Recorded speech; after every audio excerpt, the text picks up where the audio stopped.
The topic of patriotism is something that I think needs to be spoken about, but too many people, I think they struggle to articulate what it is they actually want to say.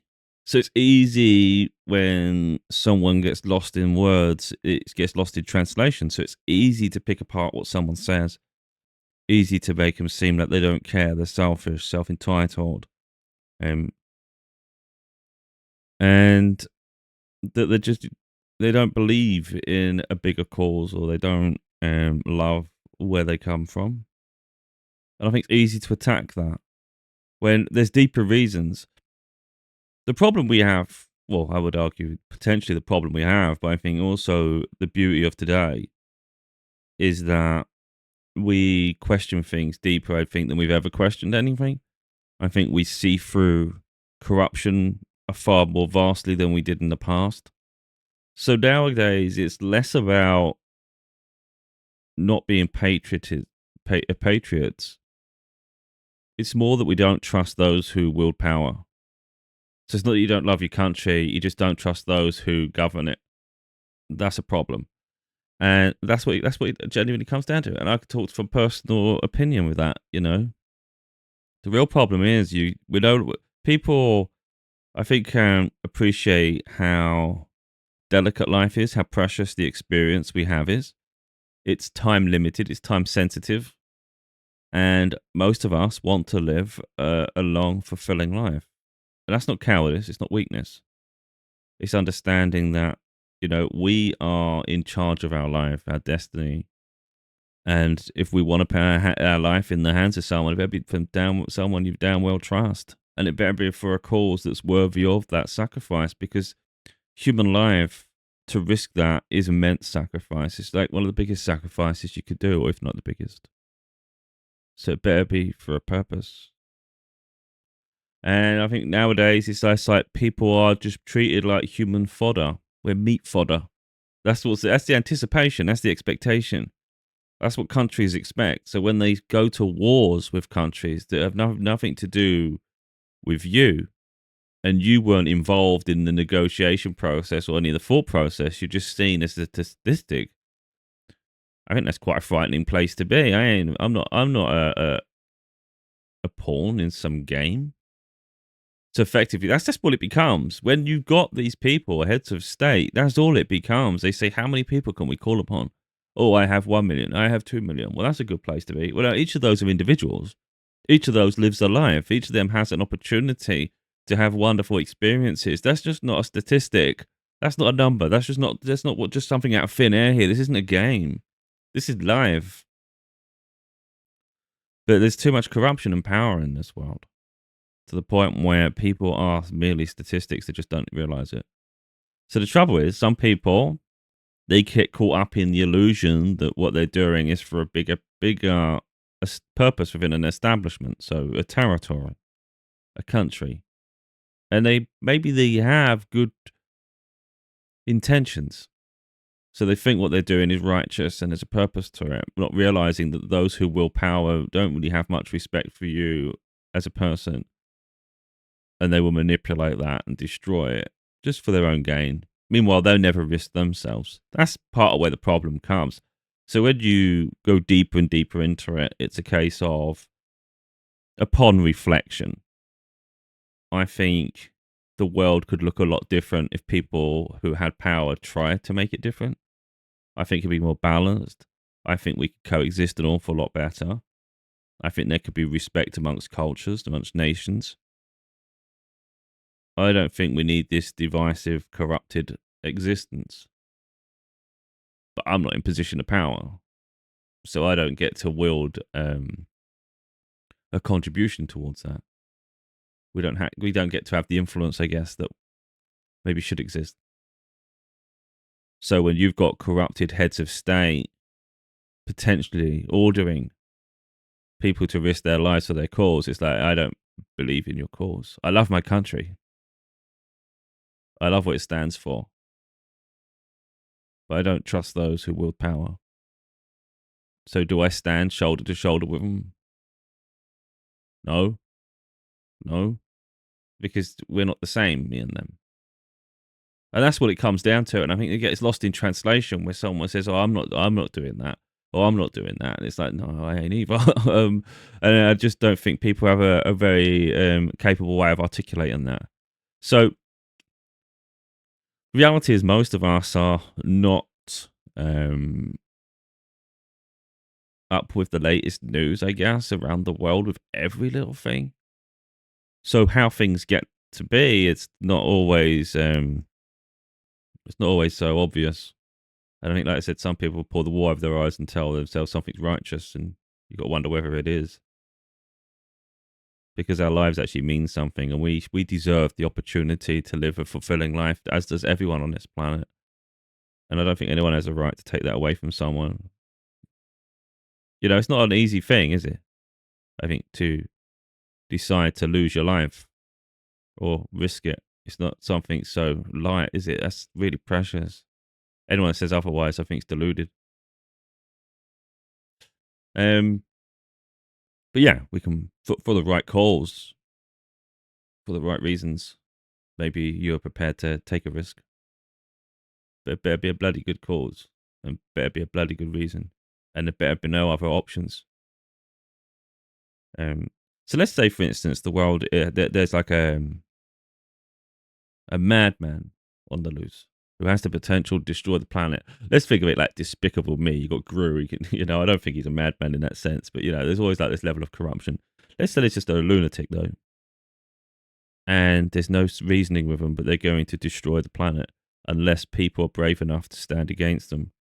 In that instance, you'd say, yeah, okay, okay. If that person is really that unhinged, and there's a chance that I won't be here tomorrow, and definitely those I love the most won't be here tomorrow unless we're brave enough to stand up, then yeah, I get it. We got to stand up. There's no point. There's no point sitting down doing nothing if the world's not going to be here tomorrow. That's big. If it turns out that person wasn't unhinged as you were told, there's a lot of corruption. That person was goaded. There was a lot of manipulation on both sides. So there's always plots to destabilize, and you was just used as a pawn to gain a reaction or to get a certain result. And those who called people up never truly risked themselves. Then that's so vile and corrupt, isn't it? But that's sadly is how the world is. So it's not that you're not patriotic. It's that you genuinely just don't trust these people an inch. I don't trust them an inch. I don't trust any of them. It'd be nice if we could, and I think that's where the world needs to get to. But as it stands, no. I think there's corruption on both sides, every side. There's an arms race. There's a lot of financing involved. There's a lot of suppress us. So if you actually look at it from a broader perspective with these wars and these retaliations and the corruption, a lot of it is, if you look at it, it's to keep most of us subservient. We can't have too much. The masses can't have too much because then we start to feel powerful. We can't have people feel powerful, just enough to be in survival mode where they need control. We need governments. That's really where it is. So there's always this level of just enough to get by. And the big problem really is our cultures are so different to other regions that we can't help but feel different, and media can play on that because that difference can create miscommunication, misunderstandings, and you can see things from the wrong angle. Really, I think someone with a truly open mind can see corruptions. Now, I'm not favouring sides. This isn't me saying, "Oh, look at him, he's talking." No, I'm just a very open, transparent person. I'm not gonna, I don't like getting involved in topics of war and things because of how toxic it can be. But one thing I would say is, and they do it to themselves to a degree, and that's why I say the fear of war is some grand illusion, and I see it, and I don't trust anyone that plays the game, and I won't play a part in it. If you look at Russia, for instance, they didn't want NATO on their doorstep. Now, they've done a lot of things to goad NATO to get involved, and that's where I say the back and forth is like a dance. It's a merry-go-round. They didn't want NATO on their doorstep, so they tried to create some sort of like land barrier between, realistically, Europe and themselves, and Ukraine is one of those land barriers. But it's reached a point where they've just hammered Ukraine so much that either Ukraine falls to Russia or it stands strong and firm against the force that is Russia. So of course, the other nations have had to look at this and ask, what do you want? So they defend Russia by giving them arms and funding. I mean, Ukraine, which, makes sense. But because Ukraine is struggling so much, they didn't give them missiles that are capable of hurting Russia in its homeland. Everything Russia said it didn't want. This is why we're fighting Ukraine to stop this from happening. So in some ways, I wouldn't be surprised if Russia wanted to be attacked by those same missiles. So now they can up the rhetoric. Now they can say, this is what I was talking about the whole time. In some ways, they goaded it. And they played into their hands, haven't they? Because now, obviously, you can argue now that those weapons they didn't want on their doorstep are now there. And it validates to them a reason for the invasion. But it goes round in bloody circles. It goes round in circles. Because you only have to look at like America, for instance, where they just keep going and invading all these different countries, and it's all for war. I mean, oil. You can see for the most part it's oil and money. What you can't do is force people. You can't force people to change. You can inspire change. You can't force change. All you do is create internal uprisings. So even if you overcame a country, a region, a nation, there'll be minor uprisings all the time. There'll be factions that never ever agree, and there'll be neighbors who are from a different cultural background who will never accept that neighbor as they are new. So there'll always be invasions. There'll always be battles, wars fought, because people can't just stay in their own lane. I am someone who actually feels integration is key. I've spoke about it in the past. This is part of why I'm not as patriotic as maybe people are expected to be too. Like, I love my country. I love England. But I don't think where we're born should determine who we are. I don't think that at all. I think we should have far more broader understanding of the world. I think we should be more accepting of each other. I think we should be more relatable to each other and understand each other. I think I get sick and tired of this way people treat people like other people are not real people for some reason. So there's like a lot of people trying to get into England across the channel from France, mainly from Africa. So they're impoverished. They have less resources, less opportunities, less education. Now maybe they have survival instincts that make them not the best people. Maybe they're just not as good. Social etiquette. So maybe they do steal things, and maybe they don't have the best of intentions. But you've got to look sometimes at where people come from, I think, and have more of an understanding and have more acceptance of why they're like that, and maybe how you could improve their life, which takes time. But I get sick and tired of people talking like this person's third rate, this person isn't a real person, this person doesn't deserve to be here. It's like, who the hell are you to say that? We're all humans. You just some people are just born into privilege more than others. And it's easy for someone in a position of power, opportunity, to look down at someone who isn't that where all this class-based system is built upon. And then people will act like they don't like the rich. I don't hate the wealthy people. Meanwhile, you're looking down at someone that's poor. Are you any better? These are all questions to raise, and this is how I think in daily life. This is who I am as a person, I love my country. I love a lot of what it stands for. I love the culture. I love the values. But it's not for me to determine the values of the rest of the world, I think sometimes you can only learn from each other by literally visiting each other. And I think people should be far more nomadic. I get fed up with these visa requirements, the boundaries on nations.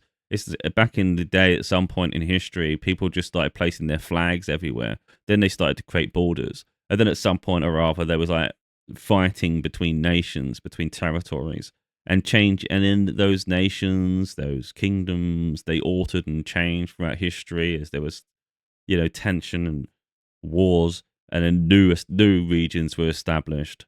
And it's when you think about it deep enough, like what is it for someone to claim a nation as theirs? I can understand a piece of land because we want a space to ourselves. Otherwise, there will always be someone trying to encroach, and you never feel stable. So there's a level of stability, of course. And you could argue, even then, you could argue at what gives us the right to sort of claim a piece of land. I get it. I think somehow we have to find some sort of way to coexist.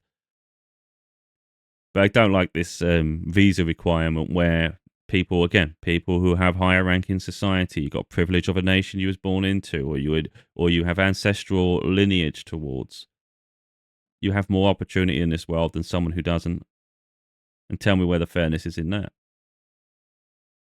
So, the way I see it is, and I think a lot of people are seeing it, they just don't know how to articulate it. We love our country. We love where we're from. We hope that things improve so we can truly embrace it. But the reality is, I see myself as a child of Earth rather than a child of England. Doesn't make me not patriotic. It's just I think the whole world matters. I think the whole world matters. And I think there's too many people in charge who, unfortunately, are corrupted. And we've seen it time and time again. You only have to look towards Russia in this instance, but it's not always Russia at fault. And I think that's important to understand. Again, that's a cultural thing. We're taught to see them in a certain light. Now, doesn't mean we trust them, but we do have to have a broader, I think, idea of things. But I think one of those, if you look at it, and it's no different that our countries won't. If anyone thinks our countries wouldn't do similar, you really are foolish. It's crazy. You've really got to open your eyes more because it's crazy. So in Russia, for instance, when they was fighting this war in Ukraine, because they didn't call it a war anyway, it was called, I can't remember what they called it now. I can't even remember what they called it. There's a certain word they were using to try and make sure it didn't sound like a war.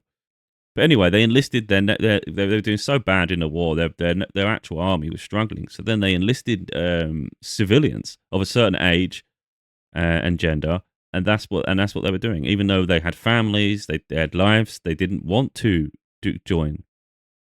And I think the rule was, if you don't join, you go to jail.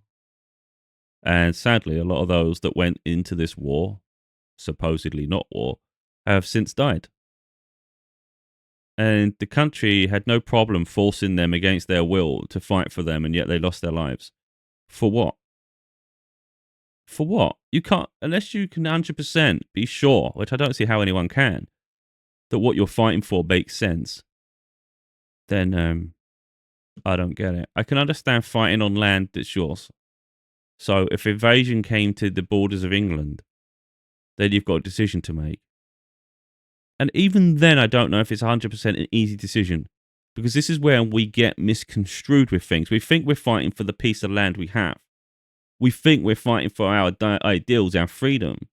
But what's to say, and it's a very controversial point to make, I guess, what's to say that those invading are not there to liberate you? And that's where we've got to start thinking outside the box a little bit. Are you truly free in the land you have, in the country you're in? Or is it an illusion that's been passed to you to tell you that anything different is bad? Not saying it's good, but I'm saying open our minds a little bit here. So it's like a case of, are you patriotic? To what extent is the question, isn't it? And how much do you value life? And how much do you trust those around you, especially those who govern and wield power? And like I said, I don't think a lot of people, sadly, are able to articulate the message they're trying to relay. And I would not be surprised if the majority are thinking in similar lines that I'm thinking, because we have our eyes open and the corruption can no longer cause an illusion over us. So I don't care what people think of me. Like, if you see any of my other content, you see I just don't give a shit. I don't care in general, and I definitely don't care on this topic. I'm free to think and feel for myself, and I'm always thinking. I'm always analysing, always observing, and this world is incredibly toxic. From north to south, from east to west. The only thing, this is it, the only thing we can guarantee isn't toxic, and we must heal that to make it work, is ourselves. That's all we can do. And by being ourselves and healing and not being a toxic individual, we can start to hopefully have a positive influence on those around us, help them heal, and then they won't be so toxic, and it has a knock-on effect. But we're the only ones we can truly trust. So we have to start thinking and feeling for ourselves and not just listen, but observe.